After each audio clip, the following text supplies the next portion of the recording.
மேசராசி நண்பர்களே, குரு பகவான் உங்களுடைய ராசிக்கு 2ஆம் இடத்தில் வாசம் செய்வதால் குடும்பத்தில் சந்தோஷம் தனமும் பெருகும். பேசும் பேச்சில் திறமைகள் தெரியும். பிரயாணம் சேமமாக இருக்கும். பொருள் வரவும் பணத்தினால் சுகமும் பெறுவீர். ஸ்ரீ சுகம் காணும் காலம் வரும். வருமானம் லாபகரமாக இருக்கும். சுபகாரியம் ஜெயமாகும். சத்ருவை ஜெயம் கொள்வீர். குரு பகவான் உங்களுடைய 6ஆம் இடத்தை பார்வை செய்ததால் வியாதி, கடன், நண்பர்கள் பிரச்சனை சுமூகமாக இருக்கும். பகைவர் பணிந்து பார்க்கும் நேரம். பணியாற்றும் நிலைகளிலும் உறவினரால் உற்சாகமும் கவலையற்ற பயமில்லா வாழ்க்கையும் தொடரும் காலம். காரியங்கள் தடையின்றி விரோதமற்ற சூழ்நிலையே ஏற்படும். 8ஆம் இடத்தையும் குரு பார்வை செய்வதால் கஷ்டங்கள் குறைந்து புகழ் ஓங்கும். வியாதி சமநிலை பெறும். இடமாற்றம் நல்ல மாற்றமாகவும் கஷ்டம் பற்றிய செய்திகளும் குறைந்தும் காணப்படும். சிரமம் தந்த பிரயாணங்களும் மரணத்திற்கொப்பான கஷ்டங்களும் மனமகிழ்ச்சியை தரும். தொழில், புகழ், பட்டம், பதவி, செயல்பாடு பயன்படுத்தி கொள்ளக்கூடிய காலம்.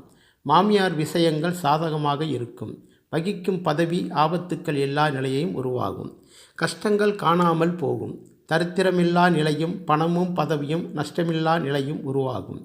இருப்பினும் ராகு கேதுக்கள் உங்கள் விரயஸ்தானத்தை குறிவைப்பதால் உடல் ஆரோக்கியத்தில் அதிக கவனத்தையும் செலவுகளையும் குறைக்கவும் முயற்சி செய்யுங்கள். இல்லையேல் பரதேசியாய் போகக்கூடிய சூழ்நிலையும் உருவாகலாம்.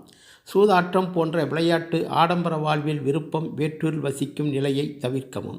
சனீஸ்வர பகவான் உங்கள் லாபஸ்தானத்தில் இருப்பதால் லாபம் வரவு சம்பந்தப்பட்ட விஷயங்களும் மூத்த சகோதரத்தால் நன்மையும் தனலாபமும் உண்டாகும். பெண்களால் சுகத்தையும் பொது சேவையில் நாட்டமும் அதிகரிக்கும். ஸ்ரீ யோகம், தனதானியா லாபம் கிடைக்கக்கூடிய காலம். காலம் பொன் போன்றது, பயன்படுத்தி கொள்ளுங்கள்.